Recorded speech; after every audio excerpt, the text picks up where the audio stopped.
is another one of this is number two of a special mini series I'm doing of dedicated videos of people who helped mold my YouTube career to what it is. First we did Raph, but now I wanted to get to the guy that really helped boost my channel and into a series that I never thought that I could do all by myself. If you go to the playlist, the first 6 episodes was all me, and it looked pretty bad. But then stumbled upon this man here, and we've created my favorite series on my channel. Second being my Are You Thirsty series, which one day he will be a part of. But until then, sir, JamSaw, how are you tonight, sir? As always, phenomenal. That being said, and again, sir, how are you today? I'm doing pretty fantastic. All things going. Yep. Health-wise, doing well. Show's doing great. Real life AEW is destroying all expectations. Yep. So obviously, you watched my dedicated video for Raph. What did you think of that, and what did you think when I came up to you and said, hey, my second one I want to do with you? Well, I enjoyed it. I kind of like those kind of one-on-one interviews where people learn a little bit more about other people, and, I thought, why not give it a go?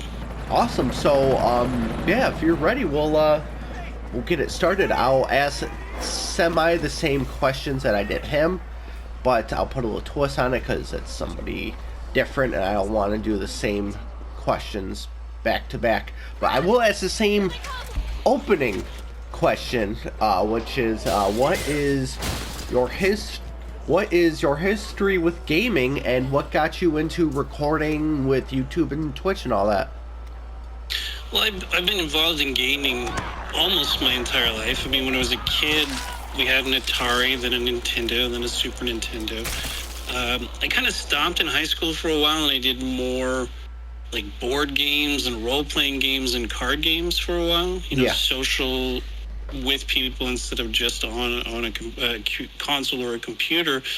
And then I didn't game at all for a few years, just when I started working and everything and trying to get back to focus and I still remember it to this day because it's really what opened my eyes to gaming and really gave me a passion for it, was playing Morrowind for the first time. Mm-hmm. And I think I played it on the original Xbox. I didn't even play it on computer first things first, and I thought it was really cool. And I ended up getting a PC so I could play that game on PC and try to mod it and stuff. And then Oblivion came out, and Skyrim, and well, from there it was all kinds of stuff. I liked a lot of the fantasy role-playing type stuff primarily, but eventually got into the first-person shooters and stuff like Far Cry. But I mean, like those are, I think, the two major things that I really dig right now about gaming is that, and of course, like the wrestling game. Like every year, I always bought the 2K titles. Yep. Yeah, it's God. The earliest games I remember we started out with the original boxing Nintendo, and then we jumped to the Sega. Like Tyson Punch-Out. Yeah. And then we jumped to the Sega, and then from there, yeah. No, we're not gonna shoot him. And from the Sega, we jumped to the Xbox 360. And then I was like, fuck it. And I picked up a PS4. And then I picked up a Xbox One. And then I had to sell the Xbox One. Blah, blah, blah. And that's ancient history. But, yeah, gaming. In your opinion, how has gaming from when you were a kid... So from when you were a kid and got into gaming to what kids have now... Like, how has, all things changed in the industry? Well, quite a bit. I mean, a lot of the games that we had, you could beat in a weekend, they were very short. They were small on cartridges. You know, you didn't really get as much play out of it as kids get nowadays, where they can have a full open world where they can do all kinds of shit in it. You know, like, look at the Assassin's Creed games, like the last few, Odyssey and Valhalla. You have so much map and territory and missions that you can do all over the place. You can sink hundreds of hours into a game. I mean, back when I was a kid, when you sank hundreds of hours into a game, it was because you wanted to try to speed run Mario. Yep. You know? Yep. Yeah. Gaming evolves. Like, I'll never forget when I first got into handheld gaming. So when the Game Boy first, the big fat one, the Game Boy, when that first came out. But now kids, you know, God, to them it's gaming on their phones and shit, and oh yeah, it's fuck, run, God, it's so.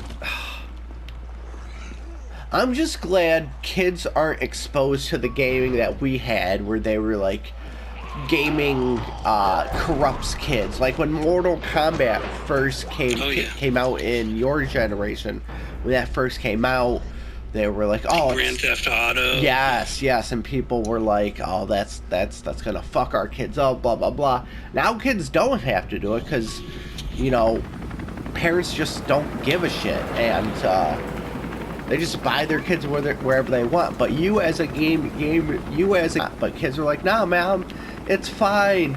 I swear there's nothing bad in here." And they're like, "Oh, you want to buy your son this? You do know it has boobs and everything, right?"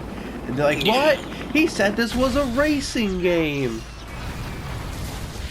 But well, you got to be, as a parent, you should be smart and informed, and don't just trust your kid is telling you the truth. Yeah. You know, like, I don't know, man. I knew how I was as a kid, and it was like, well, as soon as I'm a parent, I'm like, I'm not falling for any of your bullshit, because I invented that bullshit. Oh yeah. So then, when I was doing my thing with Raph, he was telling me how he went to college, then he tried to get into gaming like that and everything. So what did you do when, you know, you got out of school and everything? Did you venture into trying to make it a career when you were younger? Well, no, when I was younger, like when I was in college and stuff, we fell out of, like I said, I kind of fell out of video gaming, was doing more like RPG, like desktop RPGs, like Dungeons and Dragons and shit.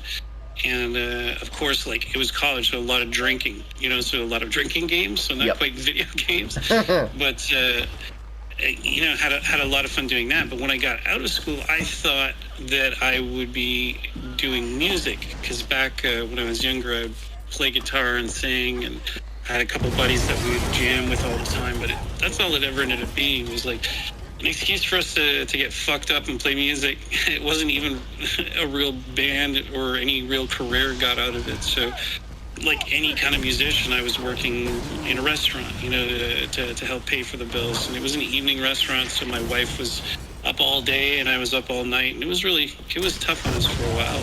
Yep. And we got past that. And it was then where I kind of got back into a passion of gaming again, because I was like, okay, well, I can actually do this and still be home, you know. Right. I didn't fuck off and leave my wife all by herself. Yes, I might not be right next to her, but I'm in the same house and she can come and talk to me, and, you know, like, I can take breaks and hang out with her and stuff. Mm-hmm. So I gotta ask, so I asked Raph, you know, because you are, you know, you're more of a Twitch streamer and everything, so being a Twitch... Well, I would say yes and no. Right. Like, I kind of do a simultaneous stream when I stream to YouTube and to Twitch. And I mean, with Twitch, I could just upload what I did from Twitch onto YouTube. I'm a lazy streamer, so I just stream to both at the same time. I'm not affiliated. I'm not getting any money from Twitch to do it. And even streaming-wise, I've cut back a lot. The only time that I've live streamed in the past 2 years, I think, is... Well, that's not quite true. It was always been our live shows when we do our live wrestling shows, and The Last of Us. I think The Last of Us, I stream that as well. Okay, so then with that being I was just about to say with that being said, so with that As always. with that being said, you must have stumbled upon the people that were like only stream or own or only YouTube the games that you want to do and all that. Did you stumble upon that, and what roadblocks did you find you hit the most when it came to starting out in YouTube and Twitch and all that? Well, I find with YouTube and Twitch, there's a lot of people that are very specific niche type streamers. Like, you have some that'll stream any, but then you have some, like some of the guys that I like to watch, like the Game Society Pimps. Yeah, they'll do some of the newer games, but they also do some really fucked up ones like Bum Simulator. Mm-hmm. You know, things like that. And that really engages with the crowd. And I think that's cool and entertaining. For me, I really started streaming more for myself. I didn't really stream to try to get a big audience or anything. It'd be great if I could, and then I could quit my job and stuff and just do this. But at the same time, for me, it was more just to log my accomplishments. Like, was I able to beat this game? How badly did I suck? Do you see any improvement over the years of me playing games? You know, things like that. Right. So then, you know, for, you know, because all these young kids now are seeing people making money out of YouTube and all that, but they don't see the struggle and everything. What do you think should be like? I don't want you to say, "Oh, just do it for fun and do it with friends and all that." But is it something that's avoidable for kids to look at, like that kid that won the Fortnite thing and won like $1 million and whatnot? Like, when the kids see that, is it avoidable for them to just be like, well, I can do that too, and then completely fail at it and then just hate fucking life and all that? Like, how do we avoid that with kids seeing it and saying, well, if that guy can do it, then so can I, and then they hate games? Well, I mean, there's some differences. You can't put yourself in someone else's shoes. Yeah, that kid won Fortnite, but he didn't have bills to pay. He had parents that let him play video games and shit like that. We didn't have that. Right. So you could get that kind of success, but are you willing to quit your stable job with your insurance to bet on yourself and then dedicate 100% of your time to it? I mean, that's what a lot of those people do. You know, like, they don't work a day job. They're just like, this is what it is. I'm going to work 12 hours a day doing this. And it becomes their life. You know, look at a lot of those streamers that branch out from just video games to also vlogs and shit like that to get extra content, to get extra views, to keep people tuned in, have them interested in your life. To be honest with you, for the most part, publicly, I don't give a shit. I don't want everybody to know everything about me. If we have the same sense of humor and we laugh at the same jokes and we can spend a little time together, that's great. That's the most that I want out of it. But I mean, I don't really want fame either. I've seen people that show up at YouTubers' houses and shit. Some stranger showed up at my house and was like, yeah, man, I saw your gameplay on blah, blah, blah. I'd be like, great, bud. Fuck off. Great, pal. You know. Thanks for your support. I didn't invite you over, you know, but... Yeah, but again, with the people that do get rich off it, that are young, I don't want to say they're going to end up like Jake Paul and all that, but it's really hard not to, like, let it go to their head. So, oh yeah, they have no perspective of what reality really is because they were thrust into this.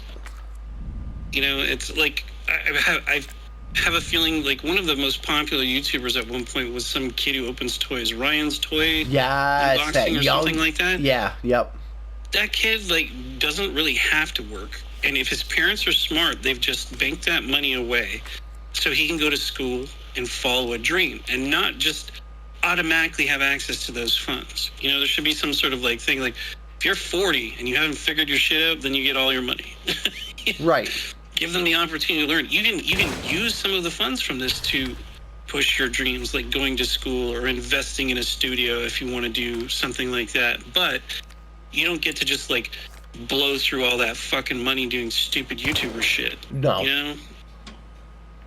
Even, like you talked about the Paul brothers, those two infuriate the fuck out of me because it's like, to to me, it's just like Trump. It's like, does everybody put in they're getting everything that they want? And it's discouraging for the everyday people that live by a code of morals type of situation to put up with that kind of shit. Because it's like, man, so what you're saying is I should walk up to Floyd Mayweather and steal his hat and dance around a ring for like 20 minutes and make $50 million. Exactly. And show up on So then... Hold on, let me shoot this zombie in the head. Ah, fuck. Hold on. Ah! Hold on! Hold on! I think I died. No, hold on. Hold on. Hold on.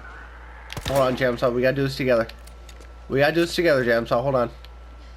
Okay, I'm back in, I guess.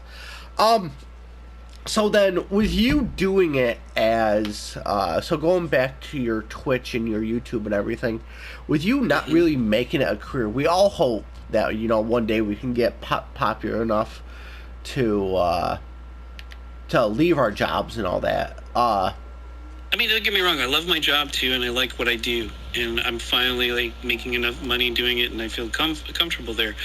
But I mean, if I could make 3 times what I'm making now and just playing video games, no contest. Right. And I feel like too, though, like you need to have that backing behind you too. Like, there's okay. I'm gonna ask you the same question that I asked Raph. You've had to have stumbled upon those videos where the girlfriend will prank the boyfriend and delete his shit and all that. Oh, Jesus, like, man. Yeah, like that shit pisses me off. Like, there's no way that you can possibly make that, you know, big without that backing. Like, you need somebody behind you and everything. So, do you think that people can do it alone, or do you think you need somebody behind you to help you out with it? Well, I mean, you can do it alone, but I mean, it's a lot easier and more fulfilling, I think, if you have a support system behind you. Yeah. You know, like, even my wife, you know, she doesn't always like when I fuck off and play video games or go and record and stuff like that, but I try to spread out my time more evenly, you know, like, I'm not just doing that. But I think if I was like one of those moneymaker type guys, at least initially, where it was like 12 hours a day, I'm at my computer, totally ignoring you, and then I have to go off and do like public functions and stuff like that afterwards, I think she would get very upset very quickly. Yeah. And, you know, I really hope that those are pranks and they aren't real and whatnot, but, I mean, that type of toxic... Will something like that ruin your love for video games when someone does that shit for you? Well, it doesn't ruin my love for video games, streamers and YouTubers and stuff like that. Like, my wife, she loves TikTok. I know you're a big TikTok fan too. Yeah. To me, for the most part, a lot of the shit I see on there just annoys me. From time to time, there's something really funny, but a lot of the times it's really just stupid ass shit, or people, especially the prank shit. You know, it's like some of the shit that you watch, you're like, man, if you did that to me and you filmed it, I don't care how much money we're making, we're done. Yeah. You make me look like a fucking fool like that, and it's like, oh, it's not in public, it's at home, but you're posting it online, so it's public. Yes. You know, it's one thing when it's a prank at home between us and we're like, but when you're sharing it with the world, that's... And you know, a lot of the more escalation type shit is all staged bullshit. Like that guy who hits his wife with pans all the time. Yep. It's like, what the fuck kind of bullshit is that, man? Yep. What kind of example are you setting? Telling people it's okay to hit your wife with a pan? Yeah. So then, fully going back to know when you were younger and all that with your wife. What did she think when you were like, hey, babe, listen, what do you think, you know, about me doing Twitch and everything? Like my wife has supported me with every dumb little hobby I've jumped on, where she's like, no, Brock, I got you and everything, and I did it for like a week or two, and then I dropped it. Oh, shit, there's a zombie. Hold on. Did she, like doubt, like, what it was, or did she like say, hey, you know, let's try this, blah blah blah, I think that you can do it? Well, I mean, she always believed in me and thought I can do it. She didn't really jump in and give any input because it wasn't her thing, right? She didn't know enough about it. She didn't research it, or she just thought it was something that I was doing. And even when I told her when I was doing it, I said, I'm, as much as I would love to make money doing it, I'm not going out there to do that. I'm not putting in the effort it would take to do that. I'm not promoting and sending tweets and creating a public Discord and inviting people to that and trying to really grow a community. There's a lot of work that goes into that to build that kind of structure. Yes. So for me, if it happens organically and it just, somebody clicks on it, goes, I like your shit, and then shares it with other people and they hop on the bandwagon, great. But I don't want to spend hours a day figuring out a tweet to try to bring people in, or crafting a thumbnail that looks a certain way, or having to edit my shit with jump cuts. Like, I love that stuff. I love watching Philip DeFranco with their edits and their patience to do that shit, and I don't have the budget to hire someone to edit for me, so... Yeah, some people are telling me, you need to edit your videos and all that, and I was telling my wife, there are chefs out there that can dress a plate and make it look nice with, bits of oil and parsley and just make it look presentable. But to me, it just looks so put together. It just doesn't look professional. That's how I am with edited videos. It's like a headache to me. It's just, so that's why I put out walkthroughs and all that. And she was like, yeah, you do fine, Brock. And I'm like, yeah, but some say to do this, some say to do that. And she's like, yeah, no, fuck them. Fuck them. I'm like, oh, okay, I guess. See, edit for streaming, you can't really edit. So for streaming, it should just be you playing and whatever. But if you're going to release the video afterwards, I do think there should be some trimming, especially if you're playing something and something funny happened. You could do a compilation of funny clips, things like that. But, I don't straight record all my shit. I only record my wrestling show. The rest of the time when I'm doing something, it's usually streaming. Yeah. Just because I'm too lazy to fucking record it and trim it and stuff. I'll just throw that up there for the world to see and take it for what it is. And I know that there's also algorithms against super long videos. And sometimes when I'm doing my streams, it's like 2 to 4 hours. So yeah, I might be getting some viewers there, but they're probably not watching the whole video. They're probably skimming through it, which is cool. That's what I do too. Yeah. But I do still click on those 2-hour-long videos and skim through them because I want to see certain things. You know what I mean? Right. So then we'll go back to what we're doing now and everything. When I came to you and I was like, hey man, I'm thinking about doing this. What do you think about it? And that birthed our WWE stuff and everything. How did you know? To bank on me, or how did you not know that this was just another guy looking to make something stupid and it was gonna fail? That was happening. We both also like Dragon Ball Z, so we already had a basis of mutual fandom. Yeah.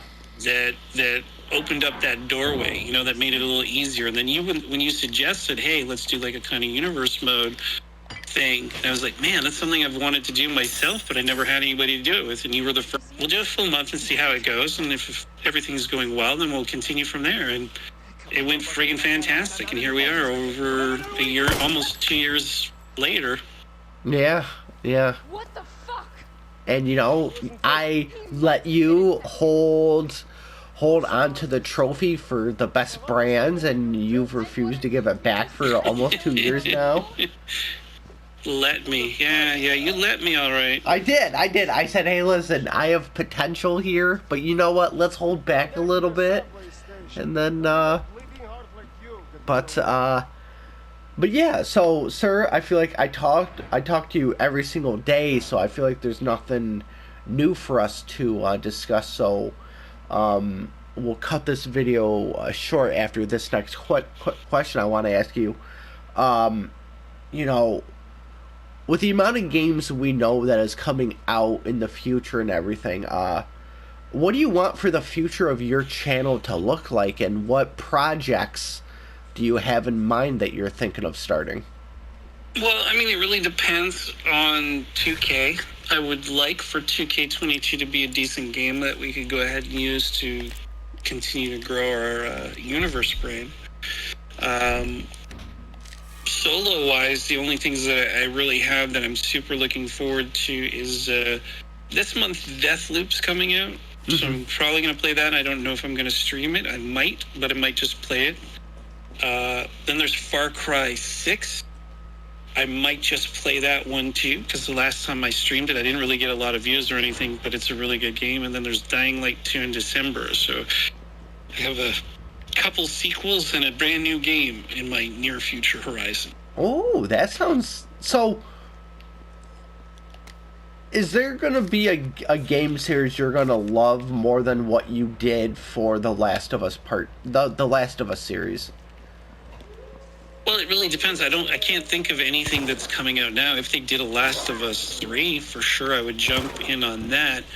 I may, at some point, because I did hear through the grapevine that they're going to release the Uncharted series on computer. So I might pick that up and do it. I also I want to get back into Days Gone. You know, I picked that up on PC as well, and Horizon Zero Dawn. Man, I got a ton of shit to play, and I just can't find the time to play it. Yeah, that sucks too, man. Is that one? Also, so I gotta ask you everything, but now I can't play a game without wanting to record it. Do you find that you've either doing it now or stumbled upon it in the past? Well, I mean, for a while, that's what I was doing. I was only playing when I was streaming. You know, that was the only time that I would play video games, and it seemed like the only reason to game was to stick to that schedule. And for a while, I had a schedule, too. I was doing, like, I think it was Monday, Wednesday, and Friday. Yeah. Were regular stream days, and once in a while, I would do something on a weekend. But every Monday, Wednesday, and Friday, from, like, 8 until 11, that was stream time. And I was doing that all the time. And then I would try to fit Tuesdays and Thursdays in with my wife and stuff. Right. You know, now with AEW on Wednesdays, well, that kind of kiboshed the Wednesday night. Yep. And I also like watching it. There's another set of streamers that I watch while I'm watching it that I like to catch. So it sucked to try to I didn't want to compete against them, especially when I wanted to put my attention towards them. Yeah. But that's always the toughest thing. I have way too many interests. I love to read. I love to watch movies and television shows. I love video games. I love music. And I just don't have enough time to spend doing nearly as much of each of them as I want. I need like 5 me's to do everything I want to do. Oh, hell yeah, dude. Shit. So, yeah, guys, I know this, you know, I feel like there are a lot of people that helped me get to where I am, because not many people know it, but I was about ready to give up YouTube, like, before my first year hit. Like, I couldn't find that niche until, you know, I stumbled upon JamSaw and a few others. So, you know, the least I could do was do, like, a dedicated video, but there's so much of JamSaw that I don't know, but I do know, and it's like I've known you for, like, forever, man. And, It almost feels... I know, right? 2 random people. Yep. Almost a decade apart in age. Yep. And have very similar interests and the same birthday. Crazy.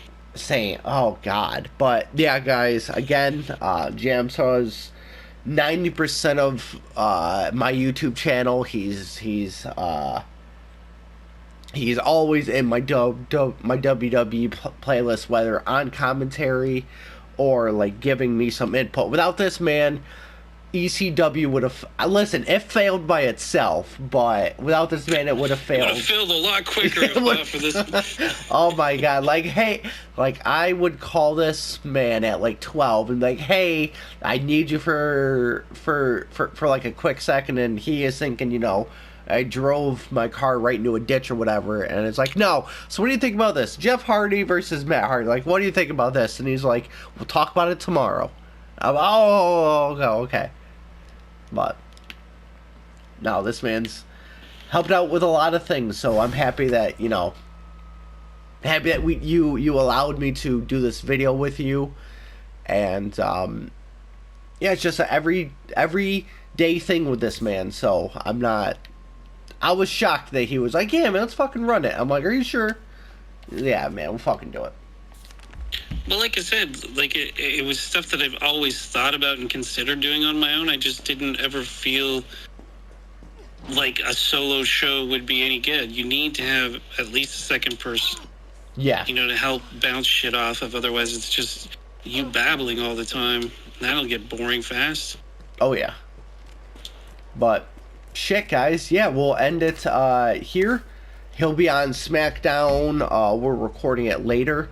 It'll be released, and big plans. So JamSaw, I'll let you release us with the last minute, the last few seconds. Shit. Links in the description, guys. Is there anything you want to end us with, JamSaw? Well, as always, Brock, I just want to thank everybody for joining us. And that being said, phenomenally, wish them all a wonderful evening. Yes, sir. And with that being said, guys, we'll see you in the next one. Thank you so much. Peace. Peace.